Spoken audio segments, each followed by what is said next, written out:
ഈ ശമ്പളം കൊടുക്കുന്ന മെസ്സേജസ് എത്തുന്നത് പോലെ, പെൻഷൻ എത്തുന്നത് പോലെ ഒരു മെസ്സേജ് അതിനപ്പുറത്ത് ഇതിലധികമായുള്ളത് മുഖ്യമന്ത്രി കൊടുത്തു എന്നുള്ളതാണ്. മുഖ്യമന്ത്രിയുടെ പേരിൽ വന്ന മെസ്സേജാണ് എന്നുള്ളതാണ്. കോടതിയും പറയുന്നത് അങ്ങനെ അല്ലായിരുന്നെങ്കിൽ കുറച്ചുകൂടി സർക്കാരിൻ്റെ പേരിലായിരുന്നെങ്കിൽ നന്നായേനെ എന്നുള്ളതാണ് കോടതിയും പറയുന്നത്. പക്ഷേ ഇത് മുഖ്യമന്ത്രിക്ക് വേണമെങ്കിൽ പറയാം. കാരണം ഇതിങ്ങനെ ഒരു കുടിശ്ശിക കിടക്കുന്നു, അത് നിരന്തരം പ്രശ്നത്തിലാണ്, പ്രതിസന്ധിയിലാണ്. അത് ഒരു ആവശ്യമായി പലതരത്തിൽ രാഷ്ട്രീയ ആവശ്യമായി തന്നെ അത് സർക്കാരിന് മുന്നിൽ തന്ന വിഷയമാണ്. ഒരു തീരുമാനം ആ വിഷയത്തിൽ കൈക്കൊണ്ടിരിക്കുന്നു, അത് ജീവനക്കാർക്ക് കൈമാറാൻ തീരുമാനിക്കുന്നു.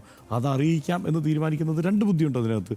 ഒന്ന്, പ്രതിപക്ഷം ആലോചിക്കുന്നത് പോലെ തന്നെ ഒരു രാഷ്ട്രീയ ബുദ്ധി അതിനകത്ത് ഉണ്ടാവും. അതിൽ ഇല്ല എന്ന് നമുക്ക് പറയാൻ പറ്റില്ല. പക്ഷേ കോടതിയിൽ പോയി നേടാൻ കഴിയുന്ന ഒരു വിഷയമായി ആ സമയത്ത് നമുക്കത് തോന്നിയിരുന്നില്ല. അതുകൊണ്ട് തന്നെയാണ് നമ്മളത് പറഞ്ഞത്. കാരണം ഇത്തരത്തിലുള്ള കമ്മ്യൂണിക്കേഷൻ, ഒരു ഒഫീഷ്യൽ കമ്മ്യൂണിക്കേഷൻ എന്ന നിലയ്ക്ക് മാത്രമേ അതിനെ നമുക്ക് കാണാനാകൂ. ഇപ്പോൾ ഡാറ്റ ചോർച്ച എന്നത് പറയുമ്പോഴാണ് അത് പ്രശ്നം.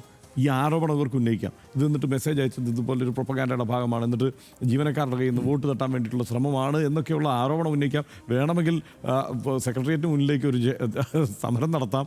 ഇതൊക്കെ ചെയ്യാം. കോടതിയിൽ പോയി ഇത് സ്ഥാപിക്കാൻ ശ്രമിക്കുമ്പോഴുള്ള പ്രശ്നം ഇതാണ്. എന്താണ്? ഇതൊരു ഒഫീഷ്യൽ കമ്മ്യൂണിക്കേഷൻ്റെ സ്വഭാവം തന്നെ അതിന് കൽപ്പിക്കാൻ പറ്റൂ.